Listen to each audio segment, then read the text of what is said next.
예, 반갑습니다. 김난도입니다. 이렇게 카메라가 많은 강연은 언제나 부담스러워요. 그죠? 저는 서울대학에서 소비를 전공합니다. 그 중에서 소비 행태가 제 전공이고요. 근데 저는 사람 어떻게 소비하나, 왜 소비하나, 왜 거기 가서 소비하나, 이게 제일 궁금한 사람인데, 이 트렌드 키워드의 저변에 흐르는 가장 중요한 키워드가 뭘까 생각해 보니까 아마 여기 와 계신 분도 많으신 것 같은데, 역시 밀레니얼들입니다. 밀레니얼들이 이 뉴욕과 상하이에서 맹활약을 하면서 새로운 트렌드를 많이 만들어가고 있는 것 같아요.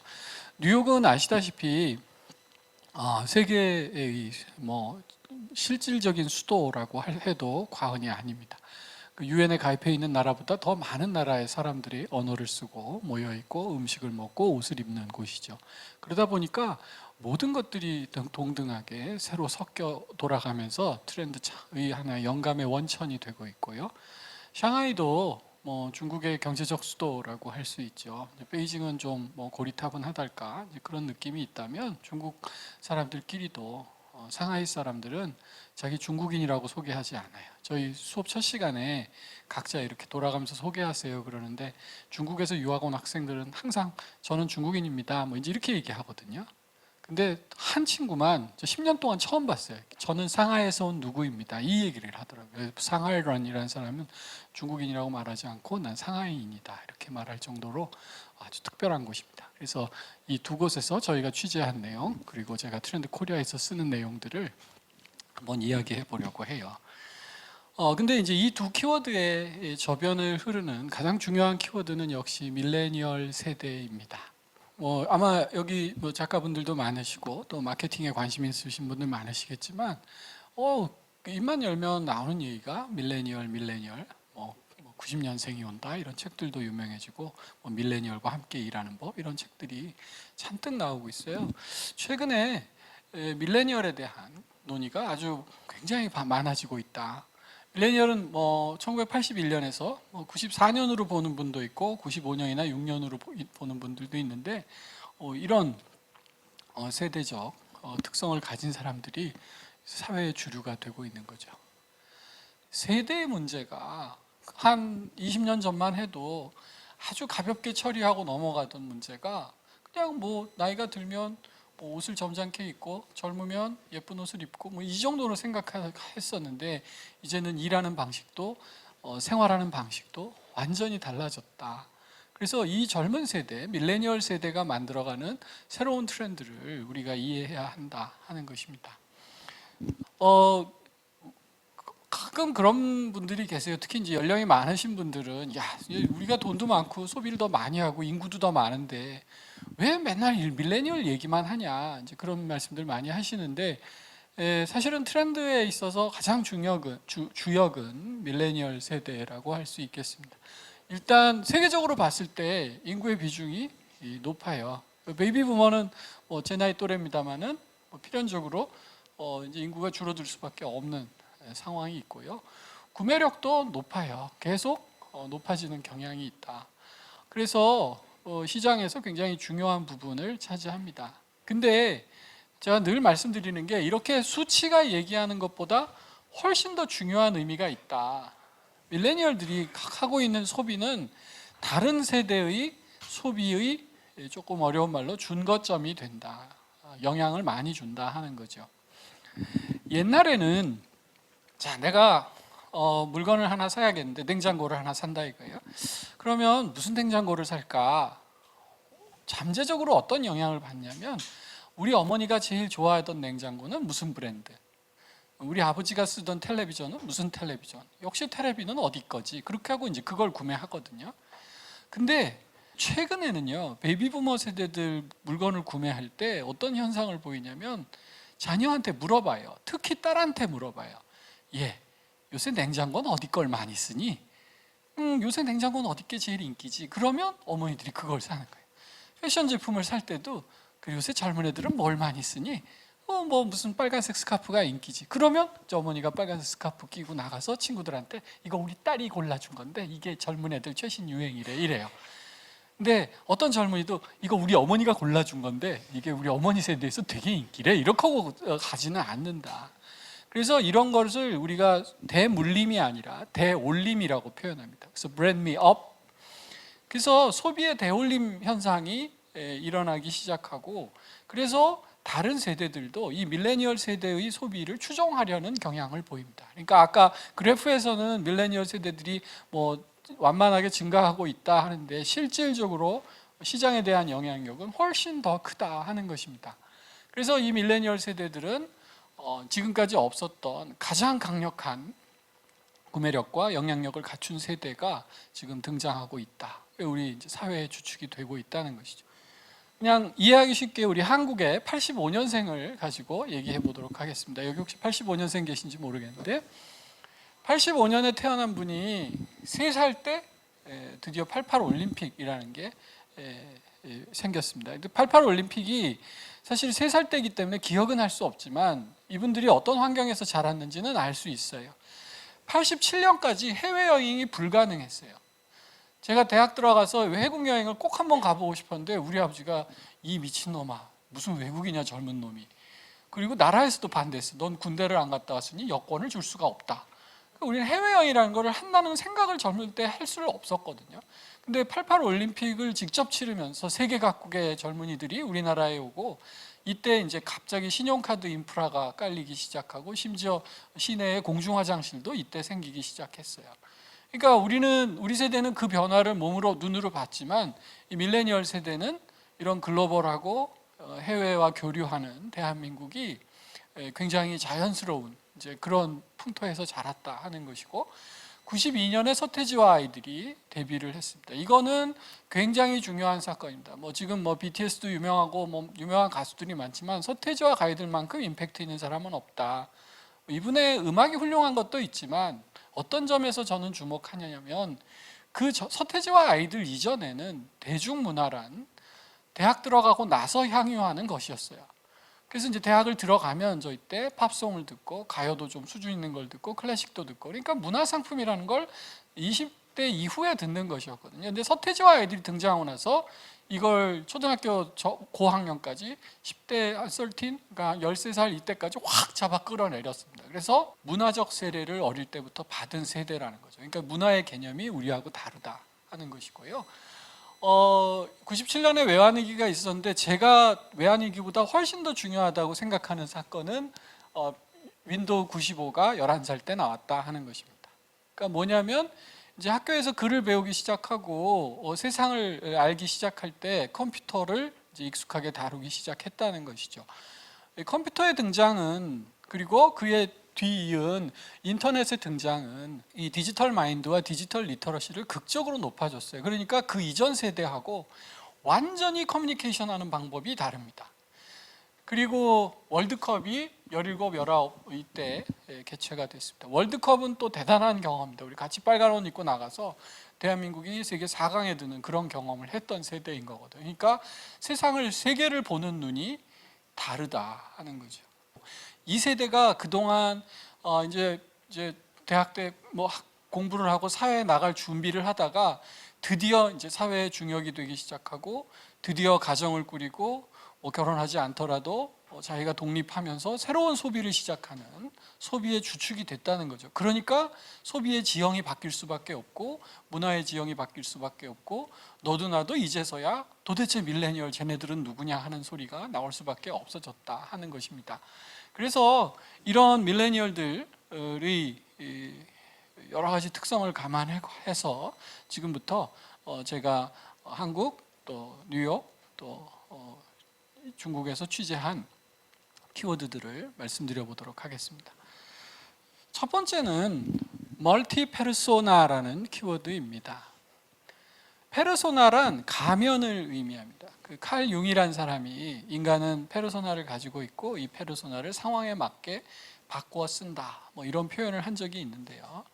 그러니까 우리가 계속 가면을 바꾸어 쓰는 존재가 되고 있다. 그래서 그 가면이 한 개가 아니라 여러 개다. 그래서 멀티 페르소나라고 이름을 붙였어요. 여러분 그런 광고 기억하세요? 그 칸타타 광고였나? 팀장님이 오늘도 열일했으니 이제 회식을 딱 제안하려고 그러니까 막내 가보겠습니다. 그렇게 하고 이 검도복으로 딱 갈아입고 있는 광고예요, 그죠? 이게 물론 요새 이제 워라밸 세대가 칼퇴근을 선호한다 이제 이런 면을 보여주지만 제가 주목한 면은 얘네들이 모드 전환이 되게 빠르다는 거예요. 그러니까 5시 59분까지의 직장인으로서의 나와 그다음에 6시 1분부터 이제 검도하고 있는 덕질하는 나의 모드가 완전히 다른 거예요. 여러분 게임 열심히 하고 있다가 뒤에 팀장님 오시면 바로 알트 탭 누르면 엑셀로 파일이 바뀌잖아요, 화면이. 그러니까 알트 탭 누르면 이제 팍 하고 모드가 바뀌는데 우리 인생이 그러는 것 같아요. 여러분 지하철 타고 오는데 제 앞에 어떤 여고생 정도 돼 보이는데 앞에 롤을 하고 있어요. 헤어롤을, 그룹부를 진짜 이마 위에 딱 하고 있는 거예요.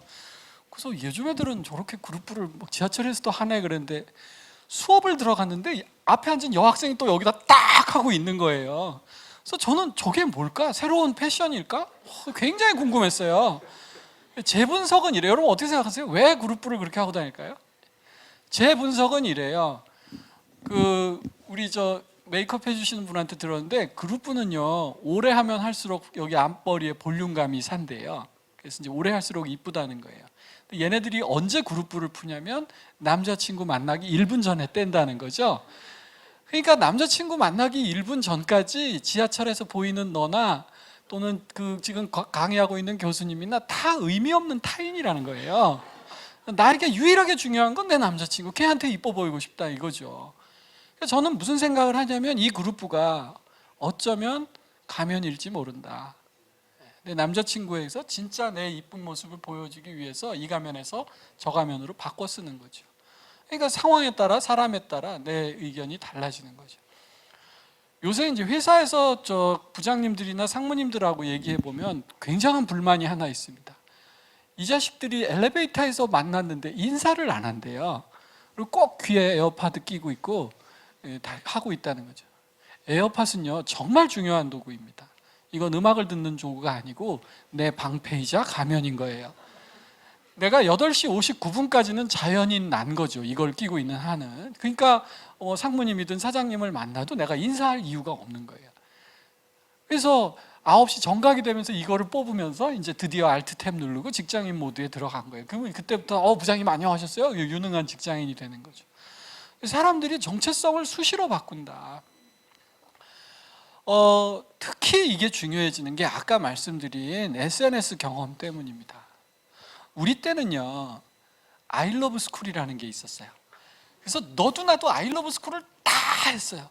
그러다가 싸이가 떴다는 거예요. 그러면 I love school 계정을 다 그냥 버려두고요 거기 있던 모든 컨텐츠를 전부 복사해갖고 다 싸이에 올리고 전부 싸이에서 했어요. 그리고 페이스북이 생기니까 또 싸이는 폐허가 되고 다 페이스북으로 옮겨갔어요. 그게 지금까지였거든요. 근데 요즘은 여러분 인스타 한다고 페이스북 폐쇄합니까? 카카오 스토리 한다고 폐쇄합니까? 트위터 한다고 인스타를 그만합니까? 그러지 않는다고요. 굉장히 다양한 SNS를 동시에 쓰는데 내가 오늘 맛집에 갔어. 맛집 사진을 하나 찍었으면 이걸 많이 올려야지 하고 페이스북도 올리고 카카오도 올리고 이러지 않는다고요.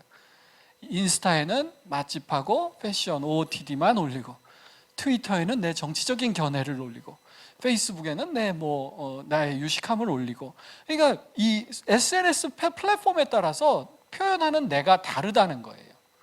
그래서 사람들이 아주 자연스럽게 내가 어떤 플랫폼에서 커뮤니케이션하고 나를 표현하느냐에 따라서 가면을 바꿔 쓴다는 거죠. 심지어는 여기 인스타 계정 2개 이상 가진 분 계세요? 꽤 많아요. 린스타그램, 핀스타그램 이런 말씀들. 리얼 인스타, 페이크 인스타. 근데 정말 재밌는 건 뭔지 아세요? 리얼 인스타에는 진짜 멋진 내 모습을 올려요. 아침에 잘 차려입고 출근하면서 셀카, OOTD 탁 찍어서 올리는데 페이크 인스타는 아는 사람 몇 명 없어요. 진짜 친한 사람만 알거나 심지어는 나 혼자 하거나. 근데 오늘 우울했던 일, 슬픈 일 그런 거 페이크 인스타에는 올려요. 그 결과가 뭔지 아세요? 리얼 인스타에는 가짜 내가 올라가고 페이크 인스타에는 진짜 내가 올라가는 거예요. 그러니까 같은 인스타도 여러 계정을 운영하면서 내 페르소나가 여러 개로 바뀌는 거죠. 이 페르소나 가면을 쓴다는 것은 사람의 정체성과 관련되는 것입니다. 그래서 우리가 어떤 정체성을 갖느냐가 되게 중요한데, 여러분 정체성을 뭐 5-6글자로 하면 나는 누구인가 하는 질문입니다. 당신은 누구세요? 하고 물으면 여러분 뭐라고 대답하시겠어요? 아마 첫 번째로 이름 말씀하실 거고요. 두 번째로 뭐 고향이 어디입니다. 지금 어느 회사 다닙니다. 이 정도 말씀, 어떤 직업을 가지고 있습니다. 이런 얘기 하셨거든요. 그러니까 이름이라는 건 내 성이라는 건 내 혈통, 가문, 그다음에 내가 출신한 지역, 내가 하고 있는 업무, 일, 조직, 이런 게 이제 정체성의 굉장히 중요한 부분이었는데, 이런 게 현대사회가 이제 노마딕하다고, 유목적이 됐다고 그러잖아요. 가족하고 안 사는 분이 많아요. 옛날에 대가족제도 그런 거 다 흩어진 지 오래입니다. 그러니까 뭐 내 이름, 뭐 내 성 그렇게 중요하지 않아요. 회사 내가 얼마나 오래 다닐지 모르겠어요. 또 내 출신 지역, 나는 뭐 광주에서 태어나서 부산에서 초등학교를 다니다가 지금은 서울에 와서 30년을 살았어요. 이 사람은 광주 사람이에요, 부산 사람이에요, 서울 사람이에요. 그 별로 의미가 없는 거예요. 진짜 얘한테 의미 있는 건 퇴근 후에 어떤 덕질을 하고 있냐 하는 거예요. 그래서 취미가 굉장히 중요해지는 거예요. 그래서 요새 덕후가 많아지는 것도 저는 이런 정체성의 문제와 관련이 깊다고 생각합니다. 그래서 이런 멀티페르소나를 가진 사람들이 소비를 계속 만들어 간다 하는 거죠. 그래서 제가 이 키워드를 me and myself, 그러니까 myself가 한 개가 아니고 여러 개다 하는 거죠. 그래서 내 자아가 굉장히 여러 개가 있어요. 그래서 그게 어떤 자아가 내가 진짜 자아인지 모르지만 그 자아를 그때그때 상황에 맞게 연기한다 하는 것이에요. 이 상황은 굉장히 여러 가지 소비 행태를 설명해 줍니다.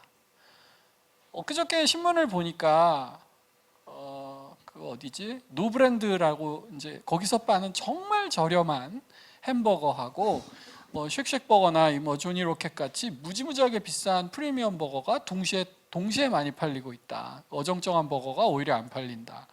그 예전에는 어떻게 해석했냐면요, 양극화의 결과다 이렇게 했어요. 그래서 가난한 사람은 1,000원짜리 저렴한 버거를 먹고 부자들은 10,000원짜리 아주 프리미엄 버거를 먹는다. 근데 그렇지 않아요. 한 사람이 대충 때워야 할 때는 1,000원짜리 버거를 먹고, 오늘 좋은 데서 친구하고 아주 기분을 한번 내고 싶고 그러면 프리미엄 버거를 먹고. 그러니까 이건 양극화가 아니라 양면화다. 그 야누스라는 거 아시죠? 야누스라는 신, 얼굴이 2개 있는 신. 그러니까 최근에 야누스 소비, 또 요새 보면 일점호화, 일품 명품 이런 말을 많이 씁니다. 그러니까 내가 여행 좋은 데 가려고 막 죽도록 돈을 아끼고, 그래서 진짜 저렴이 생활, 이따가 이제 파이어 운동 설명드릴 텐데, 그렇게 저렴하게 살다가 가성비를 중시하다가 여행은 진짜 럭셔리하게 뭐 이렇게 떠난다. 그러니까 한 가지에게 힘을 주는 거죠. 그러니까 이런 양면적 소비도 내가 소비에 따라서 페르소나를 바꿔 낀다 하는 것이죠. 그래서 저는 이 멀티페르소나 현상이 밀레니얼 소비자를 설명하는 아주 중요한 키워드가 되고 있다, 그렇게 생각을 합니다. 두 번째는 가치를 중시한다 하는 것입니다. 제가 이번에 뉴욕에 가서 느낀 것이 우리나라보다도 훨씬 그러니까 이 비건 열풍이 불고 있다 하는 것이죠. 그냥 베지테리언이 아니고요, 일체의 동물성을 쓰지 않는. 그래서 그 비건 햄버거, 우리나라에도 지금 일부 식당에 들어와 있다고 하던데, 임파서블 버거, 비욘드 미트, 이게 식물로 이게 고기의 그 육즙을 그대로 재현해낸 거예요. 그래서 제가 무슨 식당에 가서 눈을 가리고 비건 버거하고 오리지널 버거를 먹었는데 거의 구분이 안 가는데, 사실은 비건 버거가 되게 비싸요. 그런데도 비건 버거 먹는 사람들이 되게 많아졌다. 또 비건 아이스크림이라고, 아이스크림은 이제 유제품으로 만든 게 그 우유로 보통 만들잖아요. 근데 이렇게 소로부터 얻지 않은 아이스크림, 참깨와 뭐 이런 걸 이용한 아이스크림. 구두집에 갔더니 비건 구두가 있어요. 근데 사실 우리 구두는 항상 이제 소가죽, 뭐 송아지 가죽 이런 게 제일 좋은 구두잖아요. 그리고 뭐 이제 그 무슨 뭐라 그래요? 이제 합성으로 만든 피혁 구두는, 그런 그 합성 피혁 구두는 사실 저렴하고 그 정말 할 수 없이 사는 구두였는데, 그걸 비건 구두라고 이름을 붙이고 오히려 가죽을 쓰지 않았다는데 높은 비용을 지불하고 가치를 지불하는 그런 소비자들이 많아졌죠. 예전에 채식이라고 하면 우리 세대는 건강을 위해서 그럽니다. 이제는 우리도 건강을 위해서 야채를 많이 먹고 이런 느낌으로 접근하는 데 비해서 이 밀레니얼 세대들은 비건을 윤리적으로 가치 있는 것으로 이렇게 접근을 합니다. 소의 고기를 한번 먹으려면 그 소가 먹어야 되는 이 식물들과 사료들과 곡물들과 개가 끼는 방구의 가스와 또 요새 소들이 굉장히 그 비윤리적인 환경에서 사육이 되고 도축이 되잖아요. 그 좋은 육질을 얻기 위해서 소를 학대하고, 이제 소만의 문제가 아니라 요새 생기고 있는 뭐 돼지나 닭에 대한 문제들도 다 마찬가지고, 그런 비윤리적인 걸 없애려면 우리는 비건을 더 적극적으로 실천해야 한다, 이런 생각들을 훨씬 많이 하게 된다는 거죠. 그래서 밀레니얼의 두 번째 특징은 그냥 소비를 하지 않습니다. 가치를 소비한다 하는 것입니다. 그래서 비건의 해가 2019년은 비건의 해가 될 거다, 뭐 그런 이코노미스트의 기사도 있고요. 2020년에 우리나라도 이 비건에 대한 관심이 아주 폭발적으로 늘어날 것으로 보입니다. 그러면 왜 그런가? 굉장히 가치 있는 소비니까. 밀레니얼들은 아까 말씀드렸듯이 이제 경제적 곤궁에서 자란 세대가 아니에요. 풍요 속에서 이제 그 안에서 무엇을 고를 것인가 하는 것이 굉장히 중요했고요. 또 SNS를 하게 되면 SNS는 나를 표현하는 도구예요. 그러니까 나의 표현이 굉장히 중요해지고, 그때 이제 과거 세대가 얼마나 비싼 시계를 찾느냐, 얼마나 큰 차를 타고 다니느냐, 이런 걸 가지고 자기를 표현했다면, 이제 SNS를 적극적으로 하는 젊은 세대는 내가 어떤 가치관을 가지고 있느냐, 내가 이 지구의 환경에 대해서 얼마나 민감하게 의식하고 있느냐, 내가 또 비건을 실천하면서 그걸 얼마나 몸소 체험하고 있느냐, 이런 걸 표현하는 것이 옛날 베이비 부머 세대가 큰 차 타는 것보다 훨씬 더 중요한 이슈가 됐다 하는 것입니다. 근데 이게 단지 SNS의 문제가 아니고요, 실제 정치 활동으로도 또는 참여로도 확인이 된다 하는 것입니다. 그 대표적인 예가 오카시오 코르테즈라는 미국의 하원 의원입니다. 미국 가서 제가 이제 취재를 하는데 계속 AOC 그러는 거예요. 그래서 제가 처음 듣는 약자인 거예요. AOC가 뭐지? VOC는 보이스 오브 커스터머인데 액션 오브 커스터머인가? 막 그런 생각을 했어요. 아니에요. 이 사람이었어요. 알렉산드리아 오카시오 코르테스. 이 29살에 미국 역대 최연소 하원의원인데요. 여기가 바텐더 했었대요. SNS 스타입니다. 그렇게 하고 하원의원이 돼서 굉장히 왕성한 활동을 하는데 자칭 사회주의자예요. 근데 우리나라 느낌으로 사회주의자다 이렇게 얘기하는 거하고요, 미국 정치 지형에서 나는 사회주의자입니다 하고 얘기하는 건 정말 달라요. 미국 사람들은 우리보다 훨씬 보수적인 나라고, 거기서 공산주의, 사회주의 하면 특히 그 베이비 부머 세대들이 느끼는 그런 경기라 그럴까, 이런 경계심은 우리로 말하면 빨갱이 이런 것보다 훨씬 더 강렬해요.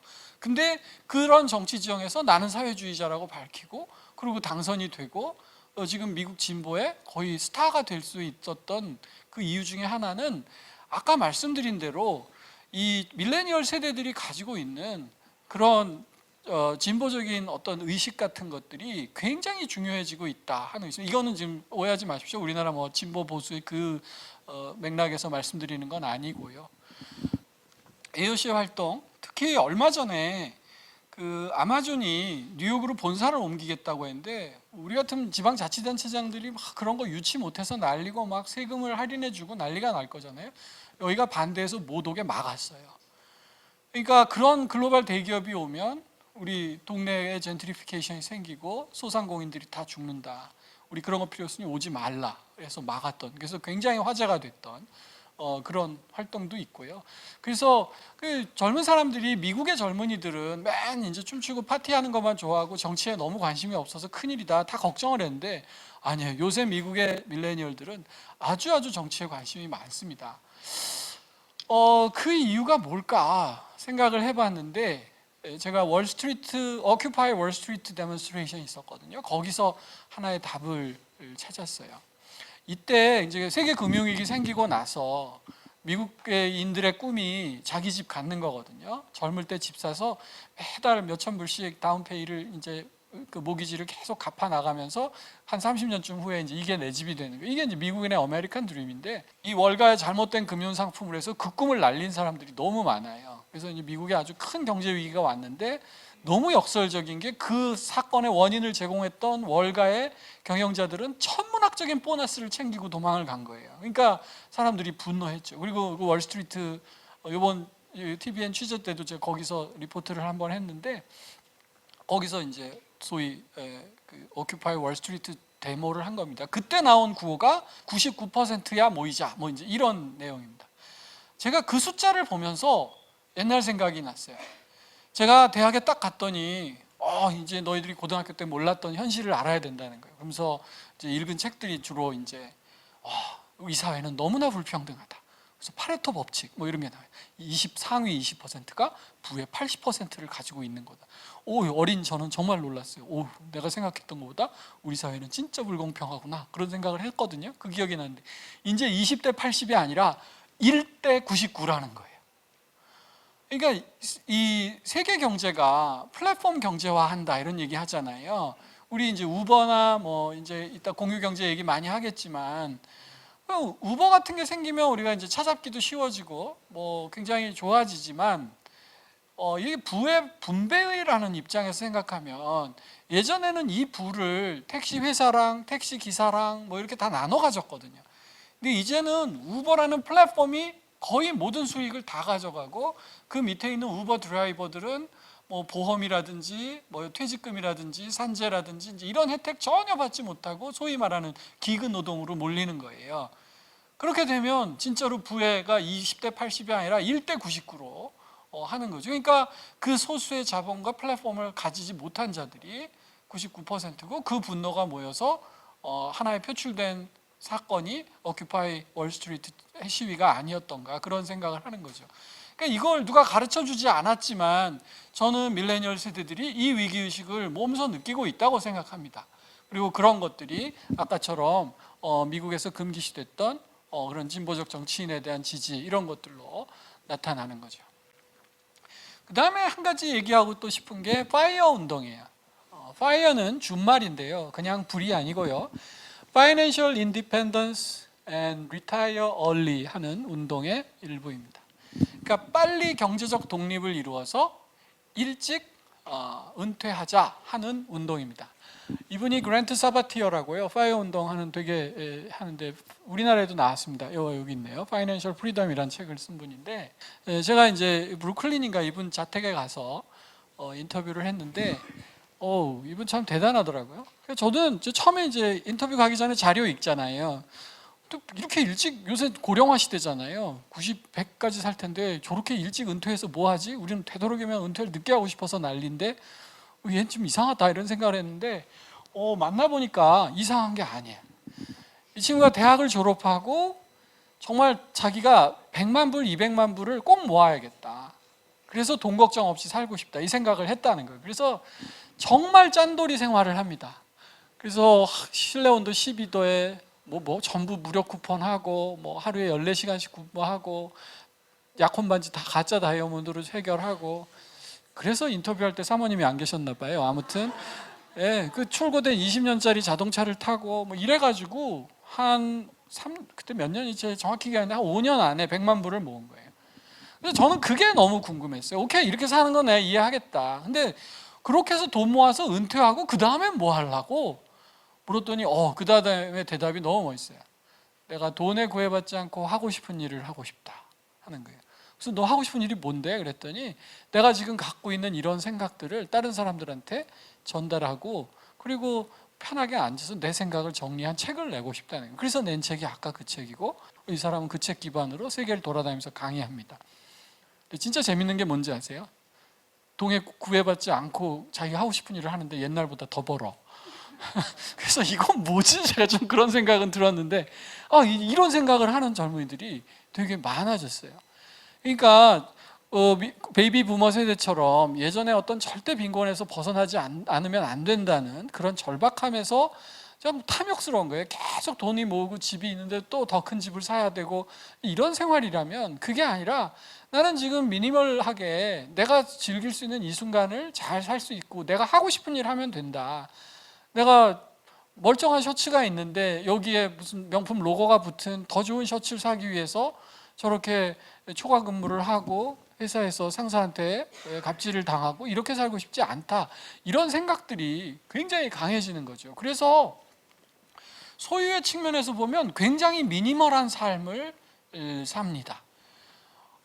제가 만난 이 친구요. 이 친구는 그 뉴욕의 소호 지역에 조그만 아파트에서 사는데 진짜 아파트가 우리로 치면 10평이 안 돼요. 그리고 정말 시설이 낡았어요. 이제 화장실도 막 저거 막힐까봐 무서워서 못 쓰겠고, 정말 집도 좁고, 그리고 안에 집이 좁아서 그렇기도 하지만 물건이 정말 없어요. 근데 한 달에 렌트는 3,000불을 넘게 낸대요. 한 340만 원을 매달 내는 거예요. 그러니까 여기 지금 우리 촬영 감독님, 녹음 감독님 다 뉴욕에 같이 갔던 우리 팀인데요. 그 뒤에서 이제 찍고 나오면서 저 자식은 미친 거 아니야? 그런 말씀을 하세요. 왜냐하면 이 정상적이라는 표현이 이상하지만 전통적인 미국인이라면 그렇게 생활하면 안 돼요. 그러니까 뉴욕 맨하탄은 워낙 그렇게 집값이 비싸니 거기서 다리 하나 건너면 뉴저지이거든요. 거기 가서 매달 3,000불을 내면 정말로 한 30년 후에는 한 7, 80만 불짜리 근사한 집을 하나 내가 가질 수 있습니다. 그러니까 보통의 미국인은 다 그렇게 하는 거거든요. 근데 렌트는 내고 나면 날아가는 거잖아요. 근데 얘는 뉴욕의 제일 비싼 동네에 와가지고 3,000불씩 내면서 아무것도 못 갖고 렌트로 다 가진 돈은 다 쳐받고 얘는 유튜버 활동하거든요. 그러니까 이제 그렇게 생활을 한다는 거예요. 근데 제가 생각해 볼 때 얘는 우리 기성세대의 눈으로 보면 미친 짓을 하고 있지만 얘 눈으로 보면 가장 합리적인 선택을 하고 있다. 어떤 선택을 한 거예요? 얘는 30년 후에 60만 불짜리 집을 갖는 대신 지금 뉴욕 맨하탄에서의 경험을 사기로 한 거예요. 그러니까 그 3,000불의 가격은 집값에 대한 가격이 아니라 내 뉴욕에서의 화려한 경험, 세계 어디서도 할 수 없는 지금 이 순간의 경험에 그 돈을 지불하고 있는 거죠. 그게 내가 30년 후에 가질 60만 불짜리 집보다 소중하다고 얘는 생각하는 거예요. 저는 그게 밀레니얼의 가장 대표적인 생각이라고 생각합니다. 그래서 우리가 흔히 소유보다 경험이 중요해졌다. 그런데 그런 삶의 스타일을 정말로 몸소 실천하는 것이죠. 그래서 제가 명칭을 줬어요. 라이프 스트리머라고 부릅니다. 스트리밍 라이프라고도 하고요. 우리 음악 여러분 다 스트리밍으로 들으시죠? 그리고 왕년에 그 기억나세요? 불법 CD 구해다가 MP3 막 잔뜩 다운받아가지고 그죠? 그 아이팟에 막 들고 다니고. 그래서 저 지금도 그때 구한 MP3가 아까워서 CD로 몇 장 갖고 있는데 누가 요새 그렇게 촌스럽게 들어요? 그냥 뭐 유튜브 레드나 멜론이나 이제 이런 거 하면 스트리밍 그냥 물을 넣듯이 듣고 쪽팔리게 내 폰에다가 저장하지 않아요. 그 다음에 또 들으면 되니까요. 근데 인생도 그렇게 산다는 거예요. 내가 아둥바둥 집을 가져야 되고 차를 가져야 되고 이러지 않아요. 요새 공유주택 이런 것들 나옵니다. 그냥 렌트 내고 좀 비싸지만 부모님은 이해하지 못하죠. 나 나중에 어떡하려고 그러니? 몰라요. 그때 되면 또 뭔가 해결이 되겠죠. 하지만 내가 지금 이 순간 스트리밍 할 수 있는 나의 경험이 중요하다 하는 것이죠. 그래서 그런 경험을 컬렉트 하다 보니 소유의 측면에서 보면 굉장히 미니멀해집니다. 그러니까 그 베이비 부머처럼 성장의 시대에 우리가 그 소유를 많이 해야 된다, 집에 꽉 차놓고 살아야 된다 이렇게 생각했던 시대를 생각하면 지금은 오히려 미니멀한.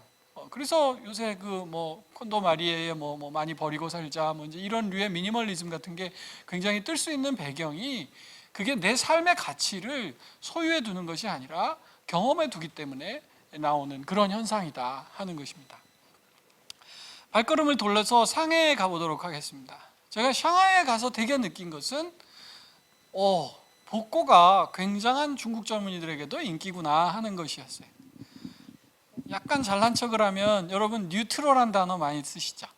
그거 사실은 저희 트렌드 코리아에서 저희가 처음 쓴 단어입니다. 저 이양은 교수란 분이 레트로에 새로움을 더했다. 그래서 뉴트럴한 단어를 만들어서 트렌드 코리아 2019에 처음 썼는데 우리 그 TVN에서도 많이 쓰면서 한 번도 내 얘기는 안 하더라고요. 그래서 제가 조금 섭섭한데 아무튼 근데 중국을 갔더니요 이 뉴트로가 대단한 열풍이에요. 그래서 여기 라오창팡이라는 옛날 독축장인가 그러는데요. 여기가 복합 문화 공간이 됐어요. 요새 우리도 좀 그런 공간들 많죠. 성수동이나 익선동 같은 데 가면 옛날 가옥을 그대로 살려가지고 거기 아주 트렌디한 샵이나 카페가 들어오는 경향들이 많은데 중국도 그렇더라고요. 그래서 그 상하이의 그리움 이런 것들을 판매하는 그런 곳입니다. 그래서 소위 향수 마케팅 이게요 우리 혜림 씨인데 예쁘시죠? 이게 어디냐면 방탈출 카페 같은 곳이에요. 근데 우리는 이제 여러분도 방탈출 카페 가시면 이제 막 추리를 하는데 이건 방이 한 개가 아니고 굉장히 여러 개로 있는 거실 탈출 카페라고 생각하시면 돼요. 근데 각 방마다 테마가 있어. 그래서 여기는 상하이 일본 치하에서 상하이 독립운동 하던 방이에요. 그러면 그 중에 한 명은 일본 사람처럼 옷 입고, 한 명은 막 그때 레지스탕스처럼 옷 입고, 또 여기 뭐 중국 무슨 황실 개념에서 또 탈출하는, 그러니까 거기 막 옷까지 차려입고 그러고 이제 퀴즈를 풀고 방에서 탈출하고 그러더라고요. 저는 우리나라보다 한 수 앞선다. 왜냐하면 사진 찍기 좋잖아요. 저렇게 이제 옷 입으면 이제 인스타에 올리기 좋고, 거기는 인스타 안 하지만 아무튼 사진 찍기 좋고, 그러니까 이제 이런 거 되게 많고요. 이게 뉴트로 우리 재민 씨는 이 30년대 스타일 헤어스타일이 요새 상하이에서 되게 인기래요. 그래서 실내 장식도 30년대처럼 해놓은 그런 바버샵 가가지고 그때 스타일로 2대8로 가르마 착 타고, 근데 잘생긴 사람이 하니까 뭘 해도 멋지더라고요. 근데 아무튼 이런 걸 많이 하더라고요. 왜 그럴까? 여기에는 여러 가지 배경이 함께 작용합니다. 아까 말씀드렸죠. 중국인들은 다 중국 사람이라고 하지만 상하이 분들은 나는 상하이 사람이라고 얘기한다. 상하이가 1920, 30년대 가지고 있던 정말 아시아의 진주였던, 그때가 어쩌면 정말 전성기였던 시기가 있었는지 몰라요. 그러니까 상하이가 특히 그 전성기에 대한 그리움이 상하이 피플, 상하이런들한테 다 같이 있는 것 같아요. 그리고 우리나라 뉴트로에서도 제가 느낀 건데, 사회의 변화가 격심해지면 격심해질수록 사람들이 과거를 미화합니다. 그래서 뭔가 살기 힘들고, 여러분도 어떠세요? 개인적으로 진짜 너무 힘들고 요새 풀리는 일도 없고 부모님하고 갈등하고 남자 여자친구하고 잘 안 되고 이러면 언제 생각하세요? 그래, 미래는 내가 잘 될 거야, 뭐 이렇게 얘기하지 않아요. 옛날에 좋아했는데 차라리 고등학교 때가 나았어, 뭐 이런 생각하지 않으세요? 근데 요새 일이 너무 잘 돼, 하는 일마다 잘 되고 직장에서도 인정받고 막 너무 좋으면, 그래, 이렇게 가면 내가 나중에 뭐가 될 수 있는, 미래를 생각하잖아요. 근데 사회적으로도 그런 것 같아. 사회적으로 혼란이 심하고 너무나 변화의 격변이 오고 가치관의 혼란이 있고 이러면 옛날이 사실 칙칙했는데도 그때가 좋았다고 자꾸 미화하게 되는 거죠. 그래서 요새 우리나라나 중국이나 이렇게 이제 복고 열풍이 자꾸 부는 것은 그만큼 사회가 혼란스럽고 또 변화의 속도가 너무 빨라졌다, 이런 방증인 것 같기도 합니다. 세 번째는 제가 좀 어려운 말로 변화의 나선 이론이라고 부르는데요. 우리가 계속 더 새로운 것을 추구하게 돼요. 뭐 좀 신선한 거 보면 그래, 뭐 더 신선한 건 없어? 계속 이렇게 찾는 거죠. 그러다 보면 새로움을 역설적이지만 옛날 거에서 찾는다. 여기 1930년대 살아본 사람 없잖아요. 근데 1930년대 스타일이 딱 튀어나오면 뭐 촌스러운지는 모르겠으나 적어도 새롭긴 해, 그런 거죠. 그러니까 뉴트로가 보통 복고는요 나이 많은 사람들한테 유행하는 거예요. 그래, 80년대 내가 대학 다닐 때 저런 걸 썼었지, 이런 걸 좋아해요. 노스텔지아에 보통 기반하는데 요새 복고는 젊은 사람들이 더 좋아해요. 그러니까 경험해보지 않은, 그러니까 노스텔지아 때문이 아니라 뉴니스 때문에 좋아한다. 그래서 제가 이름을 뉴트로라고 줬던 것이죠.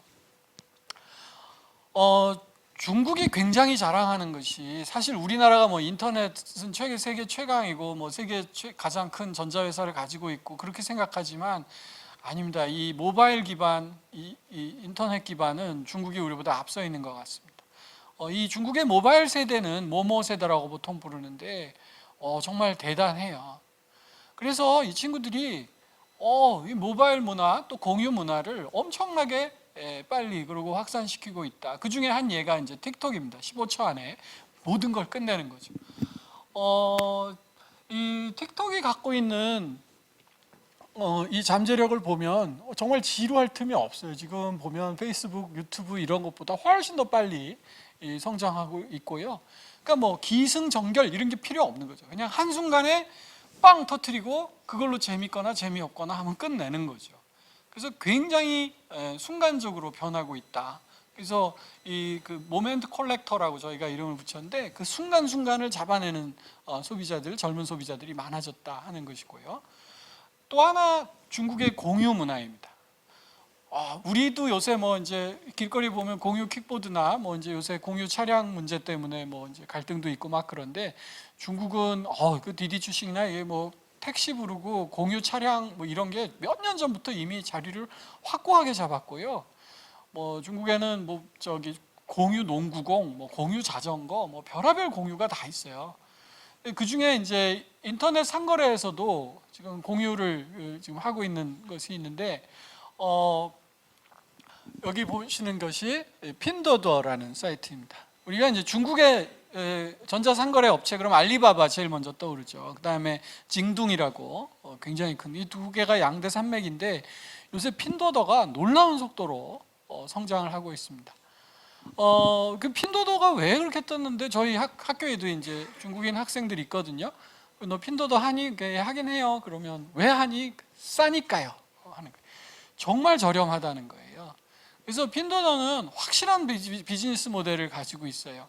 그러니까 뭐 패션 제품, 멋진 제품, 막 사람의 취향이 중요한 제품, 이런 제품 말고 무슨 생수나 무슨 여성용품이나 뭐 이렇게 사실 브랜드 자체보다는 꼭 필요한 제품들 있잖아요. 이런 제품은 대신 무지하게 싸게 판다 하는 것입니다.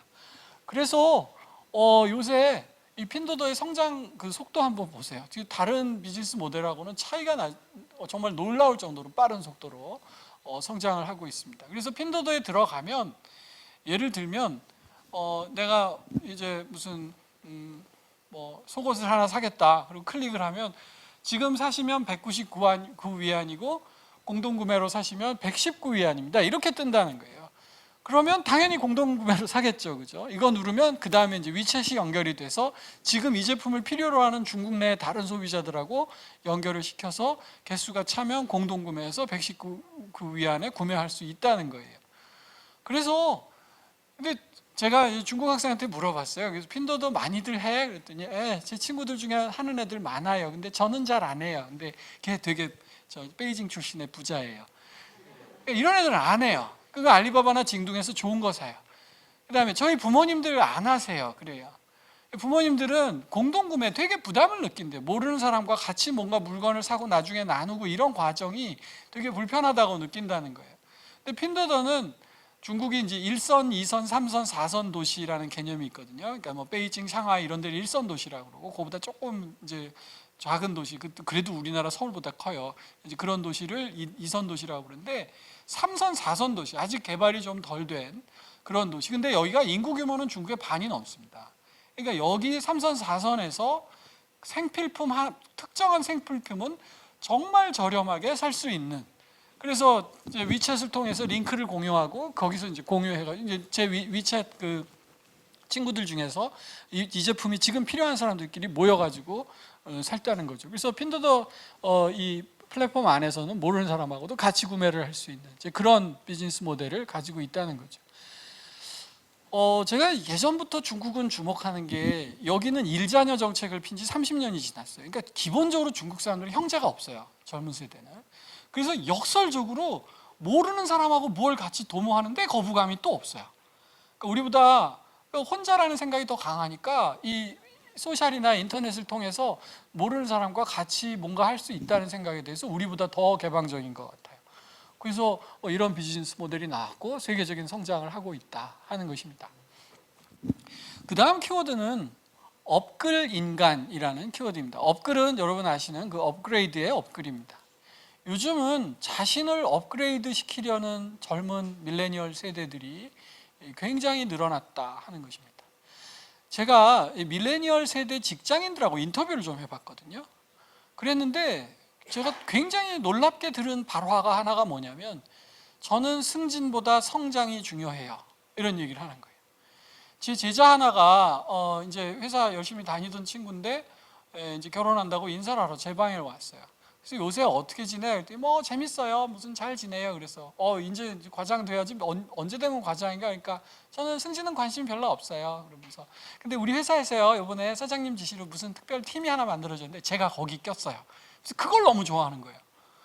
그래서 제가 되게 놀랐어요. 우리 때는요, 승진이 진짜 중요해요. 입사 동기 중에 내가 과장 제일 먼저 달았어. 뭐 이런 느낌? 이번에 드디어 네가 이사가 됐어. 막 잔치하고, 야, 드디어 뭐 우리 이사님 한 턱 내? 맨날 이러고 놀리고 그랬거든요. 근데 요새는 그 승진 나 관심 없다는 거예요. 내가 얼마나 성장했느냐가 되게 중요하다는 거예요. 이건 뭐지? 얘네들 왜 이렇게 멋있지? 이제 그런 생각을 했는데, 그냥 멋있는 건 아니다 하는 걸 알게 됐어요. 우리 때는 중도의 회사를 그만두는 한이 있어도 사실은 나는 이 회사를 평생 다닌다 이런 생각이 있습니다. 그러니까 이 회사를 평생 다닐 거면 기왕이면 빨리 승진해서 대리로 다니는 것보다는 과장으로 다니는 게 낫고 그럴 바엔 부장이 낫고 그럴 바엔 임원이 나은 거지요. 근데 지금은 내가 이 회사를 평생 다닐 거라는 확신이 별로 없어요. 회사도 나를 아마 평생 데리고 있지 않을 것 같아요.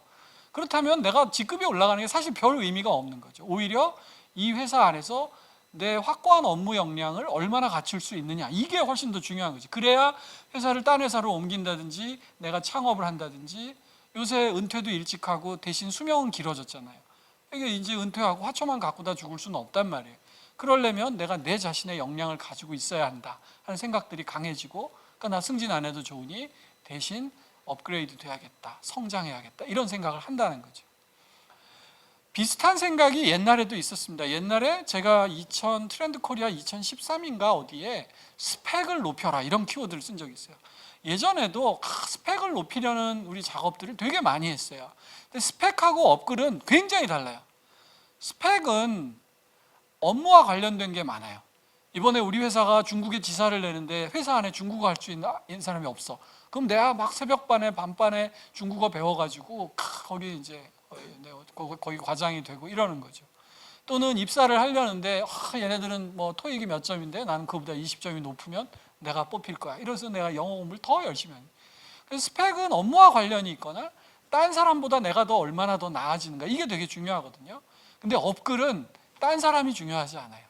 어제의 나보다 지금의 내가 더 성장하는 것이 훨씬 중요하다. 업무와 관련 없어도 돼요. 아까 제가 그 Alt 탭 누르면서 덕질을 굉장히 열심히 하면서 거기서 정체성을 찾게 됐다고 그랬죠. 내가 좋아하는 일이 있으면 거기서 내가 더 성장하면 되는 거예요. 그래서 이런 변화된 사회적 여건에 요새 주 52시간제라든지 평균 연령이 늘어난다든지 은퇴가 빨라진다든지 해서 자기가 회사 일 말고 스스로 쓸 수 있는 시간들이 훨씬 많아졌습니다. 이 시간을 들어넣어서 넷플릭스만 볼 수는 없는 거거든요. 그러니까 뭔가 나를 더 성장시켜야겠다 하는 생각들이 굉장히 강해진다는 거예요. 그래서 사람들이 요새 예전엔 그랬어요. 52시간제처럼 근무 시간이 줄어들면 야 술집 잘 되겠다. 왜냐면 다 술 먹으러 가니까요. 근데 요새 술집 잘 안 됩니다. 사람들이 옛날처럼 술 많이 마시지 않아요. 그 시간에 뭐를 하죠? 몸을 만들죠. 그래서 업글은 단지 뭐 스펙처럼 업무와 관련 있는 게 아니라 더 멋진 내 몸을 만들거나 내가 하고 있는 취미를 더 열광시키거나 또는 공부한다 하는 것입니다. 공부가 아까 얘기한 뭐 그런 공부가 아니고 인문학이라든지 내 소양을 높여줄 수 있는, 그래서 독서 모임, 유료 공부 모임, 뭐 유료 지식 모임 이런 것들이 굉장히 많아진다 하는 것입니다. 그래서 자기 자신을 업그레이드 시키려는 노력들이 굉장히 강해지고 있다 하는 것입니다. 그래서 워라밸로 이제 찾은 시간들을 그냥 노는 데 쓰지 않는다. 자기를 업그레이드 시키는 데 쓴다 하는 것입니다. 제가 트렌드 코리아에서 준비한 키워드가 10가지 정도 있고요. 뉴욕 트렌드에서 찾은 트렌드 키워드가 한 7가지 정도 있고요. 샹하이에서 찾은 키워드도 또 한 7, 8가지가 있습니다. 그러니까 다 합치면 뭐 한 25가지 정도 키워드가 되는데 이제 오늘 시간도 있고 그래서 그 중에 여러분들이 제일 재밌어 하실 만한 키워드만 모아서 한번 말씀드렸습니다. 어때요? 재밌으셨어요? 네. 하지만 방송을 직접 보시면 훨씬 더 재밌을 수 있습니다. 그래서 저희가 우리 PD님께서 그 방송 티저 예고편 영상을 좀 만들어 주셨는데 그거 좀 보고 다음 얘기 계속 나누도록 하겠습니다. 뉴욕은 트렌드를 연구하는 제가 가장 주목하는 도시입니다. 창조적인 컨텐츠들이 시시각각으로 쏟아져 나오는 크리에이티브의 공장이기 때문이죠. 와우, great. Hi, 란돌 킴. 이 뉴욕이 세계 트렌드를 이끌 수 있는 비결은 무엇일까요? 제가 살던 기숙사가 바로 한 블락 저쪽이에요. 원래 서부 쪽이 인프라 시설이 많은 곳이었거든요. 뉴욕은 가끔씩 1년에 한 두세 번 오는 것 같아요. 그냥. That's what I find myself asking as a millennial myself. I'm the bad guy. 우리 어디로 가나요, 이제? Duh. time for money.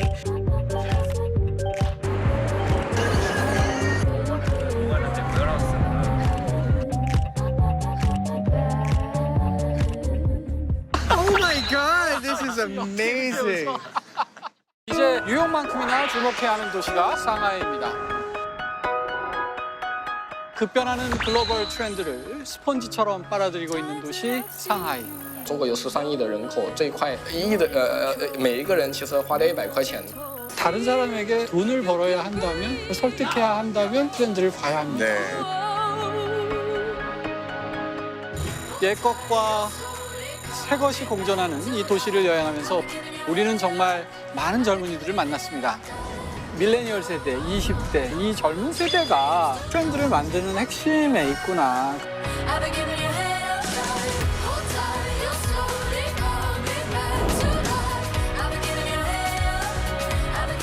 중국의 어떤 비약적인 도약을 보여주는 것 같아요.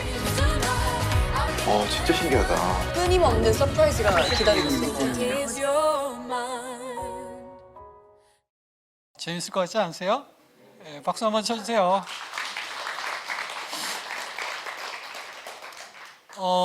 제가 이제 다큐멘터리를 꽤 많이 찍어봤어요. 특히 이제 KBS에서 제 다큐도 많이 하고 명견만리라고 이제 그런 프로그램도 하고 그랬는데 TVN에서 저는 TVN 하면 드라마하고 예능밖에 생각이 안 나는데 다큐 교양을 찍는다는 거예요. 그래서 거기서 신기한 일이다. 근데 뉴욕 구경 시켜준다 그래서 선뜻 촬영에 응하게 됐는데 진짜 지금 뭐 컨텐츠도 컨텐츠지만 화면 너무 멋지지 않으세요?